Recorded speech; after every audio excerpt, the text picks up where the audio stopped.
దైవ సమ్ముఖంలో చేరిన మనకందరికీ ఒక వాక్యంగా మనము మరి చదువుకొని ముందుకు సాగుదాము. అందరికీ స్థానిక ఉన్నవారికి, అలాగనే దూరంగా హైదరాబాదులో, వరంగల్లో ఉన్న బిడ్డలకందరికీ, ఇది చూస్తున్నవారు, చూడబోతున్నవారు, ఇతర అంటే ఇంకా మీ ఎక్కడెక్కడ చూస్తున్న వారందరికీ ప్రభు పేరిట స్థానికంగా ఉన్న బిడ్డలతో దూరంగా ఉన్న వాళ్ళందరినీ ఆహ్వానిస్తూ నా నిండైన శుభాలు తెలియజేస్తూ అందరికీ వందనాలు. Praise the Lord. దేవునికి స్తోత్రం. రండి, 2 రాజులు 21వ అధ్యాయము 13వ వచనం. 2 రాజులు పేజీ నెంబర్ 328. 2 రాజులు 21వ అధ్యాయము 13వ వచనం.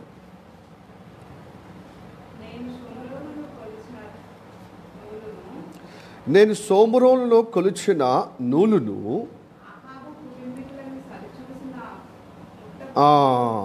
అహాబు కుమారులను సరిచూసిన మట్టపు గుండును యెరూషలేము మీద సాగలాగుదును. ఒకడు పల్లెమును తుడిచినప్పుడు దాన్ని బొర్లించి తుడిచినట్లు నేను యెరూషలేమును తుడిచివేసేదను. ఈ వాక్యము మన వినికిలో దేవుడు ఆశీర్వదించునుగాక. ఆమేన్. చిన్న ప్రార్థన చేద్దామా? స్థానికంగా ఉన్న బిడ్డలు కానీ, మరి వరంగల్లో, హైదరాబాదులో కూడిన బిడ్డలకు అందరికీ ప్రభు సమ్ముఖంలో వీలైన వారు మోకరించి ప్రభు నడిపింపు కోసం ప్రార్థన చేద్దాం. పరిశుద్ధాత్మ చేత మనమందరము ఈ వాక్యం చేత దీవించబడటానికి ప్రార్థన చేద్దాం. మికిలిగా ప్రేమిస్తున్న మా పరలోకమందున్న మా తండ్రి, నీకు వందనాలప్ప. ఇదిగో ప్రభా, ఈ యొక్క సమయంలో తండ్రి, ఉదయ కాలములో నీ సమ్ముఖంలోకి రావడము ధన్యకరము తండ్రి. గత ఆదివారమున ప్రభా పరిస్థితిని ప్రభావాన్ని బట్టి జగిత్యాలో ప్రార్థన జరగలేనందును బట్టి అయ్యా మాకు క్షమించుము, మన్నించుము. పరిస్థితిని బట్టి మేము తండ్రి ప్రభా ఆటంకపరచబడ్డాం తండ్రి. అయినప్పటికీ నువ్వు గొప్ప దేవుడవు, నమ్మదగిన దేవుడవు, నమ్ముకోదగిన దేవుడవు తండ్రి. ఈ ఆదివారం తప్పక నీకు ప్రభా స్తోత్రం తండ్రి, మాకు మార్గం తెరిచి నూతన భవనంలో మరొక ప్రభు శ్రేష్టమైనటువంటి ప్రభు అయ్యా భవనంలో ఈ విధంగా కూడుకునే భాగ్యం అనుగ్రహించడానికి వందనాలు. గడిచిన ప్రభా 13 సంవత్సరాలు నీకు ప్రభా అయ్యా మేము విడిచి వచ్చినటువంటి ఆ భవనంలో తను చక్కగా ప్రభు స్తోత్రము తండ్రి అయ్యా నరసింహారెడ్డి గారి యొక్క భవనంలో చక్కగా ప్రార్థనగా అన్ని విధాలుగా VBS కార్యక్రమాలు కానీ, క్రిస్మస్ ప్రోగ్రాము కానీ ఇలా నిర్వహించుటకు వారు ఎంతో సహకరించారు. అదిగో ప్రభు ఎంతో ఏకీభవించారయ్యా. ఆ కుటుంబం దీవించబడుదురుగాక, వారి పిల్లలు దీవించబడుదురుగాక. ప్రభు స్తోత్రము తండ్రి. చుట్టుపక్కల వారి యొక్క ఇబ్బందికరంగా, అభ్యంతరకరంగా నేపథ్యంలో మరొక భవనము తండ్రి మాకు అనుగ్రహించలేకే వందనాలు. ప్రభును శ్రేష్టమైన ప్రభు నామమయ్యా. కారణం తండ్రి, నీ శ్రేష్టమైన కార్యం ఎక్కడ ఆగిపోకుండా, ఎక్కడ విఘాతము కలగకుండా, అది ప్రభా ఎంతమంది అయినది కాదు ప్రభా. ఎక్కడ 2 లేక 3 కూడతారు వారి మధ్యలో నేను ఉన్నాను, ఉన్నవాడును అనువాడును అని సెలవిచ్చి ఉన్నా.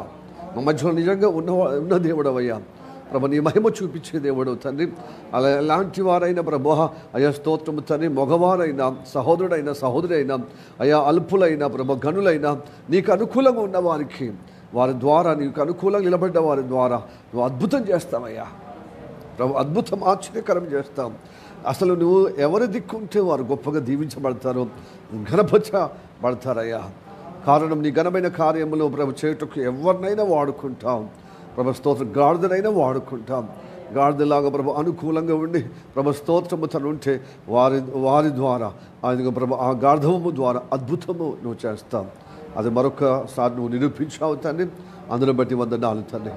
గాడిద వల్ల ప్రభు లాగా మమ్మల్ని అందరినీ ప్రభు రక్షించుకొని నీ రక్తం ద్వారా ప్రభు పరిశుద్ధపరిచి ప్రభు నీ బలియాగం ద్వారా మమ్మల్ని క్షమించి, మమ్మల్ని రక్షించి, మమ్మల్ని విమోచించిన కార్యాన్ని బట్టి వందనాలు. మమ్మల్ని విడిపించుటకు నువ్వు గొర్రెగా వధింపబడ్డ గొప్ప అనుగ్రహాన్ని బట్టి వందనాలు తండ్రి.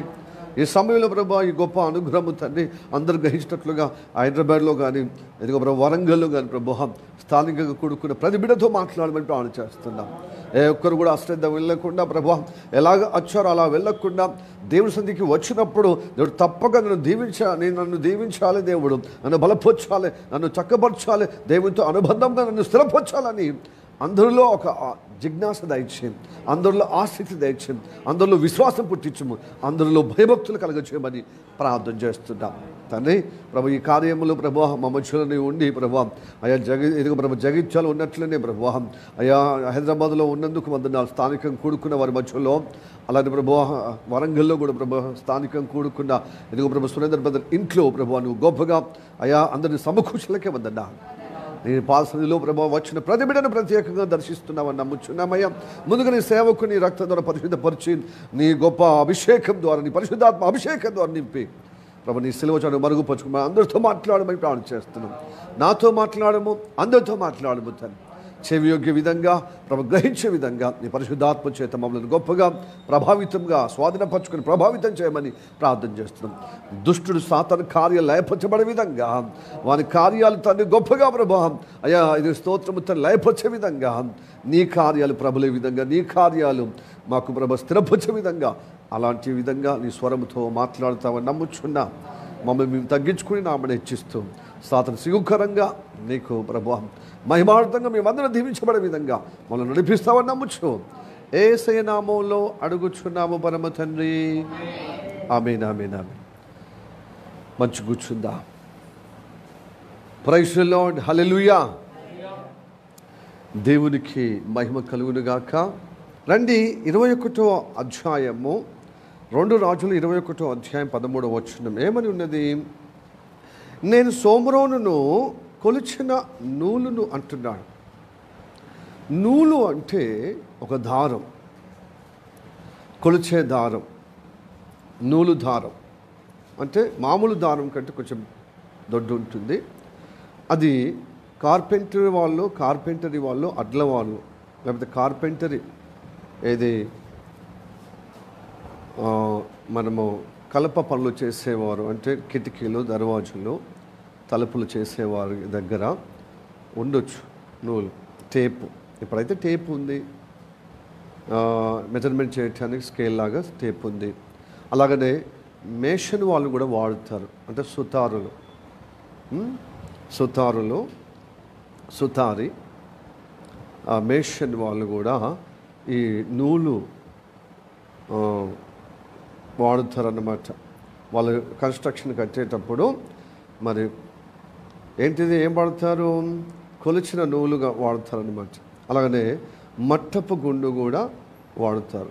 మట్టపు గుండు అయినా యొక్క నూలు, కొలిచిన నూలు, ఇవన్నీ మెజర్మెంట్కి సాదృశ్యం. మెజర్మెంట్కు అర్థం, సాదృశ్యం కాదు, మెజర్మెంట్కు అర్థం. హల్లెలూయా. కొలవటానికి మీనింగ్ అవుతుంది, కొలవటానికి ఉన్న సాధనములు. సో ఈ మెజర్మెంట్ చేయటానికి ఉన్న వస్తువులు, ఇన్స్ట్రుమెంట్స్. కాబట్టి ఇక్కడ ఏమంటున్నాడు దేవుడు? రాజుల గ్రంథంలో, చరిత్ర గ్రంథం కదా, ఏమంటున్నాడంటే నేను సోమరోను కొలిచిన నూలును అంటున్నాడు. అక్కడ కామా ఉంది. మరి ఆ సోమరోని కొలిచింది ఎవరిని బట్టి కొలిచాడు? కొలిచిన నూలును అంటున్నాడు. అంటే అహాబు కుటుంబీకులను మరి సరిచూచిన, ఇందాక నేను చదివేటప్పుడు కొమాళ్ళు అని చెప్పాను, కానీ ఇక్కడ అహాబు కుటుంబీకులను అంటే కుటుంబాలు అంటే అందరూ వస్తారు, తన భార్యలు, తన కూతుర్లు, కుమారులు, అందరూ కుటుంబ సభ్యులు అందరూ వస్తారు. కాబట్టి అహాబు కుటుంబీకులను సరిచూచిన మట్టపు గుండును అంటున్నాడు. వారిని చూశాను, కొలిచాను, వారి కుటుంబ సభ్యులను, వారి పిల్లలను, వారి కుమార్తెలను, వారి కుమారులను నేను కొలిచాను, కొలిచి తగిన తీర్పు చెప్పానంటాడు.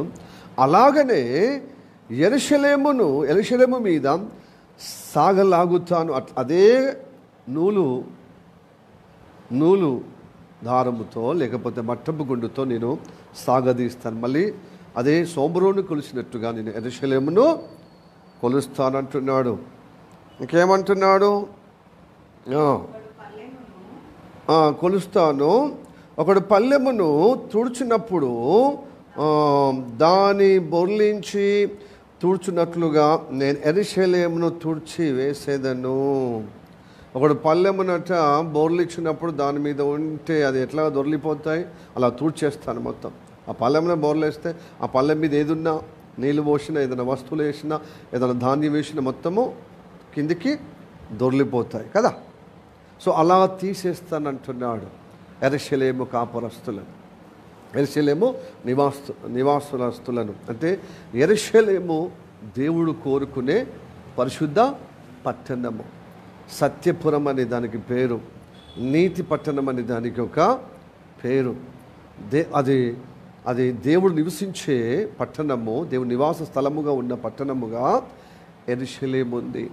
ఆ యెరూషలేము వివిధ బాధలతో వచ్చినటువంటి భక్తులకు యెహోవా ఈరే శైలం అంటే దేవుడు చూసుకుంటాడు వారి పరిస్థితి, వారి సంగతులను. ఏ కష్టం ఉన్నా, ఏ బాధలున్నా, ఏ విషయాలున్నా, ఏ గాభరం ఉన్నా, ఏది లోటు, ఏది ఇబ్బందిగా ఉందో అది సవరించుటకు దేవుడు చూసుకుంటాడు. అంత మాత్రమే కాదు, ఆయన షాలేము రాజు అంటే నీతికి రాజు. నీతివంతులుగా తీర్చి ఆయన మీకు నీతిగా పరిపాలిస్తాడు, నీతిమంతులుగా మిమ్మల్ని పరిపాలిస్తాడు. కనుక మీరు విశ్వాసంతో వస్తే ఆ యెరూషలేములో యెహోవా ఈరే అంటే దేవుడే చూసుకుంటాడు. మీ సమస్యలు, మీ ఇబ్బందులు, మీ యొక్క మానసిక సమస్యలు కావచ్చు, ఆధ్యాత్మిక సమస్యలు కావచ్చు, భౌతికంగా, ఆర్థికంగా, సమాజంలో మీరు ఎదుర్కొంటున్న సమస్త సమస్యలను దేవుని దగ్గర పరిష్కారం ఉంది. యెహోవా దగ్గర పరిష్కారం ఉంది. దైవ సముఖములో యేసయ్యలో పరిష్కారం ఉంది. కాబట్టి ఆ యెరూషలేమును దైవ సన్నిధిని పోలుస్తున్నాడు. హల్లెలూయా, ప్రైజ్ ది లార్డ్. పూర్వం నుండి యెరూషలేమును కోరుకుంటున్నాడు దేవుడు. అయితే యెరూషలేములో మనం ఇప్పుడు లేము కదా పాస్టర్. అంటే ఎక్కడ ఇద్దరు ముగ్గురు కూడుతారో వారి మధ్యలో ఉన్నవాడు అనువాడు కదా మన దేవుడు. అదే యెరూషలేము అంటున్నాడు. చర్చే యెరూషలేము, నూతన యెరూషలేము. పాత నిబంధన ఏమో భూతల మీద ఉన్నటువంటి యెరూషలేము ఒక భూపురములో అంటే మధ్యతర పురములో ఉంది కదా, మధ్యస్థలములో, మధ్యతర సముద్ర తీరము దగ్గర. ఇప్పుడు ఇజ్రాయెల్ అనే దేశానికి రాజధానిగా యెరూషలేము. ఈ మధ్యనే ట్రంప్ మొదటిసారి ఆయన ప్రెసిడెంట్గా ఉన్నప్పుడే టెల్ అవీవ్గా ఉన్నటువంటి రాజధానిని, ఇజ్రాయెల్ రాజధానిని యెరూషలేముగా మార్చేశాడు. అది పూర్వం నుంచి వెళ్ళి చరిత్ర నుంచి వెళ్ళి మరి అది ఇజ్రాయెలుకు దేవుడిచ్చిన గొప్ప రాజధాని, దేవుడు వారికి ఇచ్చిన గొప్ప మరి పరిశుద్ధ పట్టణము, వాళ్ళకు వాగ్దాన పట్టణమని ఇచ్చాడు. ఇప్పుడు అదే వివాదం ఇప్పుడు అన్నమాట. ఇప్పుడు పాలస్తీనాకున్న వీళ్ళకు అదే వివాదం. ఆ పాలస్తీనాను దిక్కు ఉండి రకరకాలుగా గల్ఫ్ దేశాలు మల్లగుల్లాలంటే చాలా యుద్ధ సన్నద్ధులు చేస్తున్నారు. యుద్ధ వాతావరణం బీభత్సం చేసేది. ఆ రకంగానే ఇప్పుడు ఇరాను న్యూక్లియర్ బాంబులు ఎందుకు అంటే యురేనియన్ దాంతో పవర్ఫుల్ మరి బాంబులు తయారు చేసి ఈ పాలస్తీనా మిలిటెంట్కు, పాలస్తీనా దేశస్తులకు, పౌరులకు ఇస్తే వీళ్ళకి గెలుస్తారు, పాలస్తీనా వాళ్ళకి గెలుస్తారు. యూదులు కంచెలి ఎల్లగొట్టడం అనేది ఒక సమంజసము. కానీ చంపేయడం భూమి మీద వాళ్ళు అసలు యూదులే ఉండకూడదు, ఇజ్రాయలే ఉండకూడదు అని గల్ఫ్ దేశంలో, అరబ్ దేశాల్లో అందరికీ పరోక్షంగా ప్రత్యక్షంగా యూదుల పట్ల అకారమైన ద్వేషం ఉంది.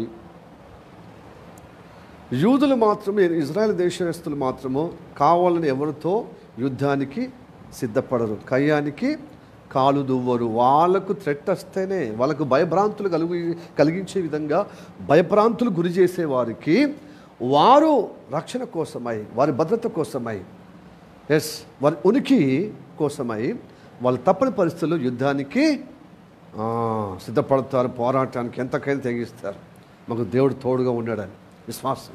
అందుకోసం ఇజ్రాయెల్ని చూసి మనము నేర్చుకోవాలి దేవుని పట్ల ఎంత విశ్వాసమో, ఎంత యథార్థత, ఎంత ఖచ్చితార్థంగా.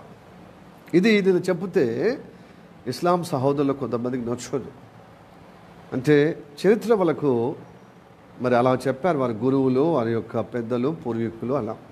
అయితే దేవుడు అంత్యదినాల్లో వారికి తోడుగా ఉంటాడన్నాడు, తోడుగా ఉన్నాడు, దేవుడు అద్భుతం చేస్తాడు. అయితే వారైనా వీరైనా రక్షణ పొందలేదు. దేవుడు వాళ్ళకు తోడైనంత మాత్రాన యేసు ప్రభువును వాళ్ళు అంగీకరిస్తలేదు. ఇప్పుడు గల్ఫ్ దేశస్తులు కానీ, అలాగనే ఇజ్రాయెల్ ప్రజలు కానీ, ఈ లోకంలో ఉన్నటువంటి సమస్త జనులు వసదైక కుటుంబం సభ్యులందరూ దేవుడు సృష్టి స్వరూపులే కదా, సృష్టి పిల్లలే కదా. మరి వాళ్ళను రక్షించుటకు తన కుమారుడైనటువంటి నోట్లో నుంచి ఊడిపడ్డటువంటి జనదైక కుమారుడు, వాక్యమైన వాడు, మరి దేవుని యొక్క పదమైన వాడు, దేవుని యొక్క వాక్యమైన వాడు శరీరధారిగా అవతరించిన రూపమే యేసుక్రీస్తు. యేసుక్రీస్తును అంగీకరించిన వారందరూ నశించిపోకుండా రక్షణ పొందుతారు. అందుకోసం రక్షణ పొందుటకు యేసు ప్రభు ఈ లోకంలో కొంచెం బంధువులాగా వచ్చాం మనం. ఈరోజు ఇంట్లో, రేపు మట్టిలో. ఎన్ని రోజులుగా నువ్వు పేదగా ఉండు, ధనికుడిగా ఉండు, కులం తక్కువ ఉండు, కులం ఎక్కువ ఉండు, నువ్వు ఎలాంటి అంగవైకల్యంగా ఉండు, మంచి ఆరోగ్యంగా ఉండవచ్చు, నల్లగా ఉండు, తెల్లగా ఉండు, పొట్టుగా ఉండు, పొడుగు ఉండు, నువ్వు ఎలా ఉన్నా నువ్వు దేవుడి ద్వారా సృష్టింపబడ్డావు. దేవుడే నేను సృష్టించాడు. మరి ఆ దేవదేవుడి నుంచి వచ్చినటువంటి యేసయ్యను నమ్ముకుంటే తప్ప మళ్ళీ మనము స్వర్గానికి, జన్నతుకు, ఆ పరలోకానికి రాలేము. శరీరం మన్ను కనుక మట్టిలో కలిసిపోతాం. కానీ మన ప్రాణాత్మ మాత్రము ఆ దినుసు, ఆ గొప్ప అంతరంగ పురుషుడు నశించిపోకుండా, అంటే నరకం పోకుండా పరలోకానికి రావాలి. అందుకొరకు యేసయ్య నమ్ముకోవడం. ఈ యేసయ్యను బట్టి ఈ లోకానికి సంఘర్షణ. యేసయ్య, మరి యేసయ్య గురించి అన్ని మతాల్లో, వేదాల్లో కనపడతాడు. ఆయన ఛాయలు ఉంటాయి, ఆయన నీడలు ఉంటాయి, ఆయన సాదృశ్యాలు ఉంటాయి. ఖురాన్లో ఉంది, అలాగనే వేదాల్లో ఉంది, అలాగనే మరి తోరా యూదులు నమ్ముతున్న గ్రంథములో కూడా ఉంది. ఇలాగ అనేక గ్రంథాల్లో యేసు ప్రభు గురించి నీడ ఉన్నప్పుడు ఆ నీడను కనిపెట్టకుండా వేరే పోల్చుకొని, వేరే అవతారాలను పోల్చుకొని వాళ్ళకు తోచినట్టు నడుస్తున్నారు. కాబట్టి తప్పక ఈ అంత్యదినాల్లో ఎవరు ఏ ప్రాంతంలో యథార్థవంతులు ఉంటారో వారందరినీ సమకూర్చే ప్రక్రియ ఇప్పుడు జరుగుతుంది. హల్లెలూయా. అందుకు చాలా యుద్ధ బీభత్సాలు జరుగుతున్నాయి, చాలా మరణ హోమాలు జరుగుతున్నాయి. అహ్మదాబాద్ చూడు ఎంత మరణ హోమము. 243 సంఖ్య ఉండి ఒక్కడు మృత్యుంజయుడిగా ఆ డోర్ పక్క పంచి కూర్చున్నాడు కాబట్టి ఎగిరి పడ్డాడు. అది గొప్ప విషయం, అది అదృష్టం. అక్కడ కిటికీ లేదు, ఎవరు అక్కడ కూర్చోరు. ఈ కాంచెలు అక్కడనే ప్రిఫర్ చేసుకుంటారు. ఇప్పుడు ఈ భయం వచ్చింది కదా, అక్కడికి గిరాకీ అన్నమాట. అది ఫస్ట్ అయితేనే అని చెప్పి ఎన్ని వేలైనా ఎన్ని లక్షలైనా అది బుక్ చేసుకుంటారు. సరే, మొత్తానికైతే అట్లాగా. తర్వాత అది ఏడా డాష్ వచ్చింది. కొన్ని 10 సెకండ్లో, కొన్ని సెకండ్లో 30 సెకండ్స్ లోపలనే అది టేకఫ్ అయ్యి వెంటనే మేడేనా అలాగా. ఫ్రాన్స్ భాషలో మేడే అంటే ఆపదలో ఉన్నాం, రక్షించండి, కాపాడండి. తక్షణము కంట్రోల్ రూమ్లో మాకు కాపాడే విధంగా సూచనలు ఇవ్వండి, మేము తప్పించబడే విధంగా అనే లోపలే 10 సెకండ్లోనే అది క్రాష్ వచ్చేది. అది మెడికల్ కాలేజ్ అది. పాపం మంచిగా అన్నం తింటున్నారు, వాళ్ళు అట్లా అన్నం తినుకుంటేనే అయిపోయింది. అసలు మృత్యువు అంటే అట్లా తెలియకుండానే వస్తుంది. ఏ రూపంలో ఎక్కడి నుంచి వచ్చేది పాపం. వాళ్ళు మంచిగా మాట్లాడుకుంటూ ఇప్పుడు ఏం చేయాలి, ఈరోజు ఏ సెక్షన్ మనం మొదలు పెట్టాలి అని పాపం వాళ్ళు ట్రైనింగ్లో ఉన్నారు కదా, తరఫీదులో కాబోయే డాక్టర్స్ ఘోరంగా అయిపోయారు. ఇక వాళ్ళ ఆచూకీ దొరకలే. దాదాపుగా ఒక్కొక్కరు విధానం చెప్తున్నారు. 35 కంటే ఎక్కువ మంది చనిపోయారు, చాలామంది గాయపడ్డారు. ఇంకా ఇదంతా ఎంక్వైరీ చేసే లోపల టైం పడుతుంది, ఒక 3 నెలలు దాకా పడుతుంది. అప్పటిదాకా మనం చెప్పలేము, ఎందుకంటే మృతులు కాలిపోయారన్నమాట, బూడిదైపోయారు. దాన్ని DNA టెస్ట్ చేసి చాలా అసలు కొంత కూడా చిక్కలేకపోతున్నారు. వారి అవయవాలు, వారి యొక్క విధానం మొత్తం ఆశ అయిపోయారు కదా. 1,00,000 చిల్లర లీటర్స్ పెట్రోల్ వేసుకొని పోతుంది, అది మొత్తం బ్లాస్ట్ అయిపోయింది. నింపుకుందనమాట. డీజిలో పెట్రోల్ మరి నాకు కూడా అంత ఐడియా లేదు. బట్ డీజిల్ అయినా పెట్రోల్ అయినా అగ్నికి ఆజ్యం పోసినట్టు కదా, అది ఇంకెక్కువ ప్రబలుతుంది కదా, అట్లా అది ప్రాబ్లం అన్నమాట. అప్పుడే కదా టేకప్ అయిపోయింది. నింపుకొని సులభాదకరం, వేదనకరం, ఇలాంటి దేశంలో ప్రపంచంలో ఎక్కడో అక్కడ యుద్ధ బీభత్సము, మత ఘర్షణాలు, కుల ఘర్షణాలు, ప్రాంత ఘర్షణాలు, దోపిడులు, దొంగలు, ఇలాగ చాలా ఉన్మాదముతో, రకరకాల కారణాల ద్వేషముతో, సిద్ధాంతాల ద్వేషముతో మారణ హోమము అంత్య దినాల్లో సంభవిస్తుంది. హల్లెలూయా. నువ్వు ఏం ఎత్తుకున్నావు, ఎక్కడెక్కడ పోయినావు, శలకా జంగలిగా పోయి మమ్మల్ని కాదా కలిసి మళ్ళీ ఎక్కడ ఉన్నావని చెప్పు. మరి నువ్వు అట్లాగా మర్చిపోయేవాడివి, అట్లా కాట కలిసే వ్యక్తివి, ఎందుకు అక్కడ ఇటు అటు ఎత్తుకుపోతున్నావు?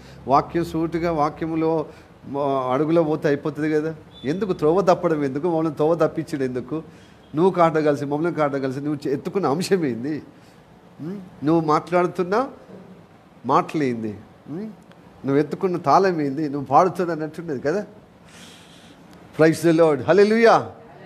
ప్రైజ్ ది లార్డ్, హల్లెలూయా. అక్కడికే యెరూషలేము దేవుడు ఆ కాలంలో కోరుకున్నాడు. పాత నిబంధన కాలంలో, క్రీస్తు పూర్వంలో, క్రీస్తులో వచ్చినప్పుడు క్రీస్తే ఆలయం, అందుకోసం ఈ ఆలయాన్ని పడగొట్టండి మురో లేపుతా అన్నాడు. ఇప్పుడు దేవుడు యేసయ్యనే ఆలయము.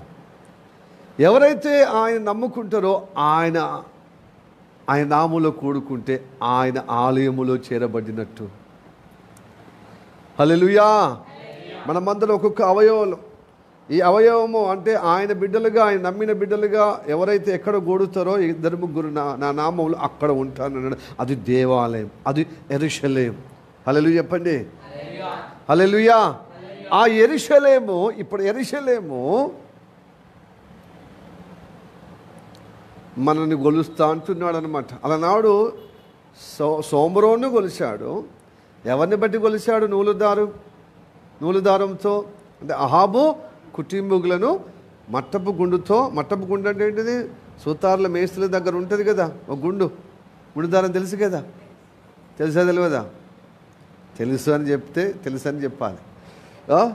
గుండు దారం, ఇటుకలు కట్టేటప్పుడు, బండరాలు కట్టేటప్పుడు, గోడ కట్టేటప్పుడు, ఏదైనా సిమెంట్ రాళ్ళతో గుండు దారం, మట్టపు, మొత్తానికైతే అది కొలిసే అటువంటి దారం, నూలు దారము రావాలి. చూడు, మళ్ళీ పెద్ద మనిషికి తెలుసు, అలా మనవరాలకు తెలియదు, తెలుసా? Okay, praise the Lord, good, దేవునికి స్తోత్రం. అయితే ఈ జగిత్యాల వాళ్ళకి తెలిసినప్పుడు హైదరాబాద్ వాళ్ళకి తెలియదా? వరంగల్ వాళ్ళకి తెలియదా? ఓకే, ఇవన్నీ కొలవటానికి ఉన్న ఇన్స్ట్రుమెంట్స్. మొత్తానికైతే దేవుడు కొలుస్తున్నాడు. సోమరోను కొలిచాడు. అది ఆయన అనుకున్నట్టుగా ఆ సోమరోని ప్రాంతం నిలబడలేదు. ఇప్పుడు యెరూషలేమును కూడా కొలుస్తున్నాడు, ఇంకా సాగదీసి కొలుస్తున్నాడు. మరి అది కూడా నిలవలేకుంటున్నది. ఎందుకంటే ఒక బోర్లేసిన పల్లెములో మరి ఉన్నట్టుగా దొర్లిపోయినట్టుగా, అక్కడ ఏ వస్తువు నిలబడదు కదా, ఆ దొర్లి కింద పడ్డట్టుగా ఈ యెరూషలేము నివాసులను నేను ఇక్కడి నుంచి చెదరగొడతాను, దొర్లింపజేస్తాను, ఇక్కడి నుంచి వెళ్ళగొడతాను అంటున్నాడు. ఎందుకంటే నా కొలతకు మీరు నిలబడతలేరు, నా కొలతకు మీరు తగినట్టుగా ఉండలేరు. దేవుడు మనల్ని అందరినీ కొలుస్తాడు. ఆదివారం ఎందుకు వస్తున్నాం అంటే మనల్ని కొలుస్తాడు అన్నమాట. ఎలాగా నీతిగా ఉన్నావు, ఎలా పరిశుద్ధతగా ఉన్నావు, ఎలా నిష్ఠగా ఉన్నావు, ఎలా భక్తిగా ఉన్నావు, ఎలాగా యథార్థంగా కలిగి ఉన్నావు అని కొలుస్తాడు. లెక్క అడుగుతాడు. లెక్కలేనితనము కాదు. మనం లెక్కలేనితనం అనేది అంతా లోకరీతిగా ఇష్టానుసారంగా తినుము, త్రాగుము, సుఖించుము, దేవుడు రమ్మన్నప్పుడు పో. కాబట్టి పొమ్మన్నప్పుడు దేవుడి సింహాసనం ఎదుట నువ్వు లెక్క అప్పజెప్పవలసిన వాడిగా ఉన్నావు. నేను పుట్టించాను, నేను పరిస్థితులుగా నీకు ఎదురుపడే విధంగా చేసినప్పుడు నువ్వు నీ జీవితం ఎలా గడిపా, ఎలా చేస్తావు అడుగుతాడని. మన పుట్టుకతోనే మన పాప షాప్లో పుట్టాం. మరి వంకర బుద్ధులే తప్ప మనకు చక్కటి బుద్ధులు ఎక్కడ? మరి నా వంకర పుట్టిత్తివి, మరి ఇట్లా ఎత్తివి అంటే, అవురా నేను మంచిగానే పుట్టించిన, కానీ మీ మూలపితృలైనటువంటి ఆదామములు తప్పు చేసి వంకరతనంగా నత్తి అయిపోయారు. ఏమైపోయారు? బలహీనం అయిపోయారు. వాళ్ళ ద్వారా పరంపరలో మీరందరూ బలహీనం అయిపోయారు. కానీ నా బలము ఇవ్వటకు, చక్కబెట్టుటకు నా ప్రియ కుమారుని పంపించాను కదా యేసయ్యను. మరి యేసయ్య ద్వారా మీరు చక్కబరచబడాలి కదా. వీళ్ళు రక్షించాను ఆయన ద్వారా. యేసయ్య రక్షించాడు మనల్ని. ప్రతి ఆదివారం మనల్ని సుమకూర్చి మన జీవితం చక్కబరుస్తున్నాడు, కొలుస్తాడనమాట మన జీవితాన్ని. పరిశుద్ధంగా ఉన్నారా, నీతిగా ఉన్నారా, యథార్థంగా ఉన్నారా, అలాగా కొలుస్తారు. అదే అసలు రక్షణ పొందిన తర్వాత నీవు నడిపించబడుతున్నప్పుడు నువ్వు దేవుడి మాటగా నడిపించబడాలి. నువ్వు ఇష్టానుసారం కాదు. అంతకుముందు ఇష్టానుసారంగా ఉండేవాడు. ఇప్పుడు రక్షణ పొందిన తర్వాత యేసయ్యకు నువ్వు స్వాస్థ్యం అయిపోయావు, అమ్ముడిపోయావు. యేసయ్య నిన్ను తన ప్రాణం ఇచ్చి నీ ప్రాణము, నా జీవితం, మీ జీవితాలు, మనందరి జీవితాలు ఆయన కొన్నాడు, ఆయన స్వాస్థ్యంగా. ఇప్పుడు ఆయనకు లెక్క అప్పచెప్పటానికి వచ్చావు. నీకు ఇచ్చాను కదా నా జీవితం, నా జీవిత దారపోసావు, నా ప్రాణం. కాబట్టి నువ్వు ఎలా బ్రతికావు? నా మాటగా బ్రతికావా? నా బాటలు నడిచావా? నేను చెప్పినట్టుగా చేసావా? నా సన్నిధిలో గడిపావా? ప్రార్థన చేసావా? వాక్యం చదివావా? వాక్యం యొక్క జ్ఞానము కలిగి బ్రతకవలసినటువంటి ఆ మార్గంలో మాటల ద్వారా నడిచావా? నువ్వు అడుగుతారన్నమాట. ఈ అడిగేది ఇదిగో కొలవడం అంటున్నాడు ఇక్కడ. అడిగే భాష ఏంటిది? కొలుస్తా అంటున్నాడు. అందరినీ కొలుస్తాడు. హల్లెలూయా, ప్రైజ్ ది లార్డ్, హల్లెలూయా. నువ్వు సరైన రీతిగా లేకపోతే నువ్వు డేంజర్లో ఉండవు బిడ్డ. అందరము కాస్త కూస్త డేంజర్లోనే వచ్చాం. అయితే మనకు గంపడంత ఆశ ఉంది. నేను బలహీనంగా ఉన్నప్పటికీ నాకు ఆశ ఉంది ప్రార్థించటానికి, ప్రార్థన అంటే వాక్యం చదవటానికి, వాక్యానికి నడిపించబడటానికి, ఉపవాసం చేయటానికి, ప్రార్థనలు గడపటానికి, దేవుడితో అనుబంధం. కానీ పరిస్థితుల ప్రభావాన్ని బట్టి నా శరీరం, మనసు కలిగి ఏమైపోయింది? బలహీన సమయంలో బలహీనంగా అయిపోతున్నాను. దేవుడు చెప్పినట్టుగా చేస్తే నేను బలం పొందుకుని కొంతవరకు నేను దేవుని బిడ్డగా, మరి సాక్షిగా ఆయనతో అనుబంధం ఉంటాను. బట్ కొన్నిసార్లు నేను ఆదం బుద్ధి ఎట్టిపోతుంది. మళ్ళీ ఒక 2 మాటలు దేవుని మాటలు వినడం, 4 మాటలు దేవుని మాటలు వదిలిపెట్టడం. ఇలాగ అయిపోయినప్పుడు ఏమైపోతాం? మళ్ళీ దోషములో అయిపోతాం. కాబట్టి ఎవరు కానీ ఎంత నిష్ఠాదులైనా, ఎంత గరిష్ట నిష్ఠాదులైనా ఎక్కడో అక్కడ మనిషి తత్వమో బయటపడుతుంది. అంటే బలహీనులు కాబట్టి యేసయ్య రక్తాన్ని ఆశ్రయిస్తేనే బలం పొందుకుంటారు. హల్లెలూయా. ఆయన జీవనంలో స్థిరపరచబడతారు. కాబట్టి నిన్ను ముందుగా మాట్లాడితే మనం ఏం అంగీకరించాం. కొలిసినప్పుడు అరే నా క్యారెక్టర్ ఇట్లుంది, నిజంగా కొలవబడ్డప్పుడు బయటపడ్డాను కదా. ఫస్ట్ మనం ఏమంటే నేను ఈ వారం అంతా నేనేం తప్పు చేయలే, మంచిగానే ఉన్నాను, బైబిల్ చదివాను, మంచిగా ప్రార్థన చేశాను, మంచిగా ఉపవాసం కూడా ప్రార్థన చేశాను నాకు తోచినట్టుగా. ప్లస్ సువార్త ఎదురైన వాళ్ళకి చెప్పాను. సో వారి క్షేమం కోసం, రక్షణ కోసం ప్రార్థనలో ఉన్నాను.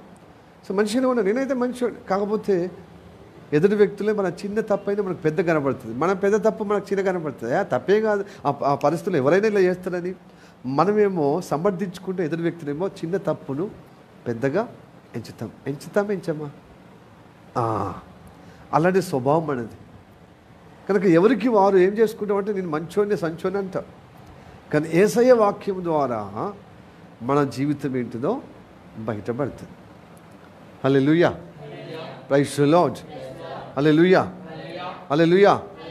రాజుల సైతం కొలుస్తున్నాడు అహాబు. ఈ అహాబు తండ్రి పేరు ఓమ్రి. ఆ ఓమ్రి పరిపాలన 12 సంవత్సరాలు పరిపాలించాడు. ఆ 12 సంవత్సరాలు 6 సంవత్సరాలు ఇజ్రాయేల్కు వేరే రాజధాని ఉండే. ఏమి రాజధాని ఉండే? సోమ్రోన్ లేకపోయేది అప్పుడు. మొదటి రాజులు 16వ అధ్యాయము 24వ వచనం ఓమ్రి విషయాన్ని మనం చదువుతున్నాము. అతడు సేమేరు నొద్ద సోమ్రోను కొండను 4 మనుగుల వెండికి కొనుక్కొని ఆ కొండ మీద పట్టణం ఒకటి కట్టించి ఆ కొండ యజమానుడు అయినటువంటి షేమేరు అతని పేరును బట్టి తాను కట్టించిన పట్టణమునకు సోమ్రోన్ అని పేరు పెట్టెను.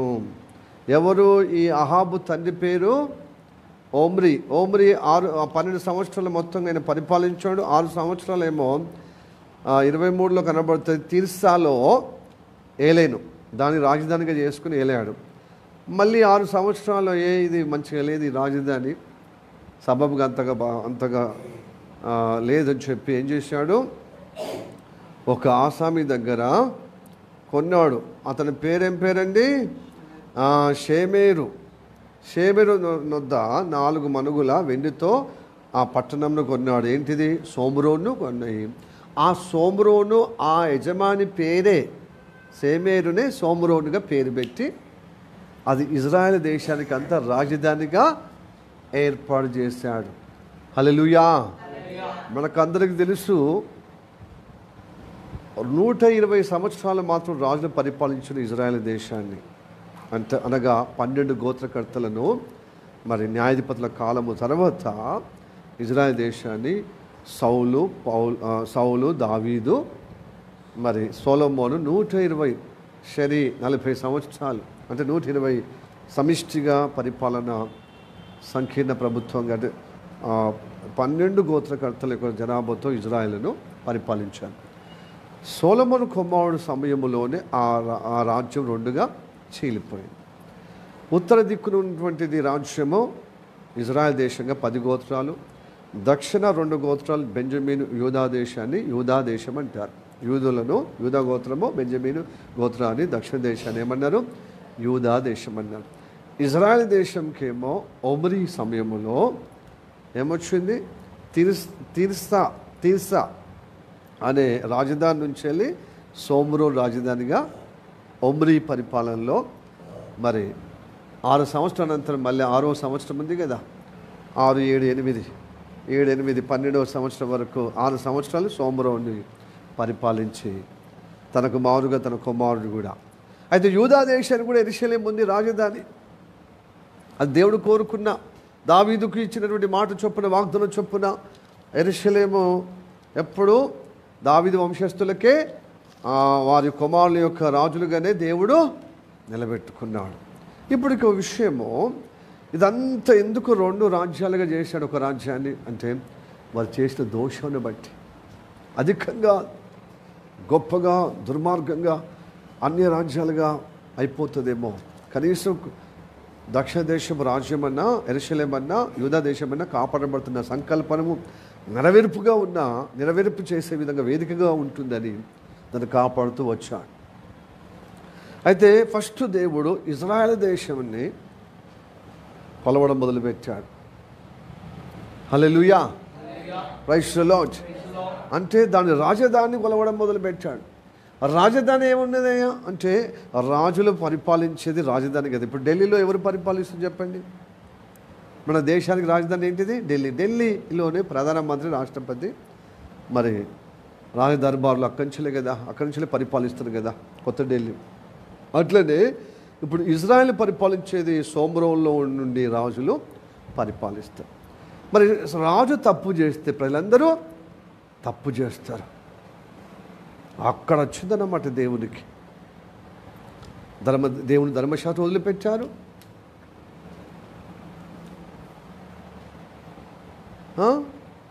అప్పుడు ఇజ్రాయెల్కి మొదటి రాజు డివైడ్ అయిన తర్వాత యారోబాము రాజు చేసిన దుస్థితి, నేబాతు కుమారుడైనటువంటి యెరోబాము చేసినటువంటి విగ్రహారాధన స్టార్ట్ అయిందన్నమాట. బేతుల్లో ఒకటి పెట్టి, దాని ఒకటి పెట్టి, యెరూషలేముకు ఏటేట పస్కా బలి ఆచరించుటకు దేవుడు నిబంధన మరి ఆచరించుటకు, ఆ పండుగను ఆచరించుటకు రాకుండా అక్కడనే అడ్డుపడి, అక్కడనే మొత్తం ధర్మశాస్త్రం విరుద్ధంగా అక్కడ పూజలు పురస్కారాలు చేస్తున్నాడు. తను చెడిపోయి ప్రజలను కూడా చెడగొట్టాడు. అట్లనే ప్రతి రాజు చూస్తున్నాడు అనమాట. ప్రతి రాజులను దేవుడు చూస్తున్నప్పుడు ప్రతి రాజు అట్లా చెడిపోయి, ఇంకా ఒమ్రీ చేసిన రాజధాని ఉన్నాడే, ఆ రాజధానికి ఇది సరిపోనట్టుగా, యారోబాము చేసిన దోషం సరిపోనట్టుగా తన గర్భవాసంలో పుట్టినటువంటి ఈ ఓమ్రి కడుపున పుట్టినటువంటి ఆహాబు ఇంకా ఘోరంగా ఆహాబు కుటుంబాలు ఘోరంగా చేశారు. అక్కడ దేవత స్తంభంలో పెట్టాడు. దేవుడు అంటే యెహోవాదేవుడి నామానికి వ్యతిరేకంగా నిజదేవునికి వదిలిపెట్టి వాళ్ళు చేసుకునే దేవతలుగా పెట్టుకున్నారు. బయలుదేవుళ్ళు పెట్టుకున్నారు. చాలా ఇంకా అధ్వానంగా అయిపోయింది, ఇంకా వర్స్ట్ అయిపోయింది. అందుకోసమే దేవుడు ఏం చేసి తెలుసా, కొలిచాడు. ధర్మశాల ప్రకారం కొలిస్తే ఆ సోమురోను ఇజ్రాయెల్ నిలబడలేకపోయారు. ఆ అహాబు కుటుంబీకులను కొలిచినప్పుడు నిలబడలేకపోయారు, దేవుని ఎదుట ఓర్వలేకపోయారు. కాబట్టి అహాబు కుటుంబ సభ్యుల ద్వారా ఆ సోమ్రోను ద్వారా పరిపాలించబడుతున్న ఇజ్రాయెల్ మొత్తము అషూరు సామ్రాజ్యానికి చెరపట్టబోయారు. చెర అంటే ఏంటిది? బానిసలుగా రాజులు వచ్చారు, బానిసలుగా తీసుకుపోయారు. ఏనాడైతే ఇజ్రాయెల్ ప్రజల బానిసల బ్రతుకుల నుంచి ఎలా విమోచింపబడ్డారో ఆ ఐగుప్తు దేశం నుంచి వెళ్ళి మళ్ళీ బానిసలకు అమ్ముడిపోయారు మొత్తం. ఇప్పుడు సోమ్రోను యొక్క పరిపాలించిన అహాబు కుటుంబాలు చేసిన దౌష్ట్యాన్ని బట్టి, లేకపోతే దౌర్భాగ్యాన్ని బట్టి, ఆ భక్తిని బట్టి, ఆ దుష్టత్వాన్ని బట్టి ఎలాగ నీ సోమ్రోను తూడ్చిపెట్టానో, నా నూలు దారముతో కొలిసినప్పుడు నిలబడకపోతే ఇప్పుడు యెరూషలేమును కూడా ఇప్పుడు తూచిపెడతాను, అట్లనే నడుస్తుందని. Praise the Lord, hallelujah, praise the Lord. ఆ సోమ్రోనేమో కొలుచుటకు నూలుదారు పెడితే అహాబు కుటుంబ సభ్యులకేమో మట్టపు గుండు నూలును గుండు దారముతో కొలుస్తున్నప్పుడు నిలబడలేకపోతే వాళ్ళ లోకంలో కలిసిపోయారు.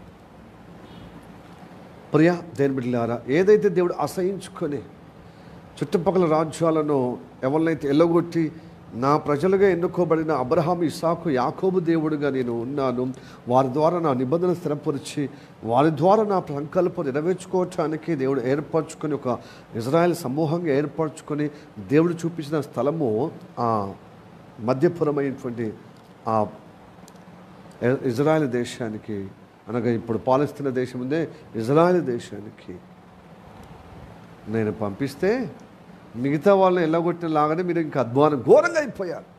కాబట్టి నా సన్నిధిలో మీరు నిలబడొద్దని చెప్పి వాళ్ళని ఏం చేశాడు? అనుమతి ఇచ్చాడు దుష్టుడికి. దుష్టుడు ఏం చేశాడు? అన్యక్రాంతంగా అన్య ప్రజలుగా మారిపోయారు. ఇప్పుడు యెరూషలేము కూడా వంతొచ్చిందనమాట. యెరూషలేము కూడా ఇలాంటి ఘోరమైన పరిస్థితి వచ్చిందంటున్నారు. హల్లెలూయా, praise the Lord, praise the Lord, హల్లెలూయా, హల్లెలూయా. ఇప్పుడు ఈ సంభవాన్ని బట్టి కొన్ని విషయాలు మనము వాక్యంగా పరిశుద్ధ గ్రంథములో నుంచి వెళ్ళి వాక్యంగా తెలుసుకుందాం. జకరియా కూడా చెప్తున్నాడు, ఇర్మియా ద్వారా కూడా చెప్తున్నాడు.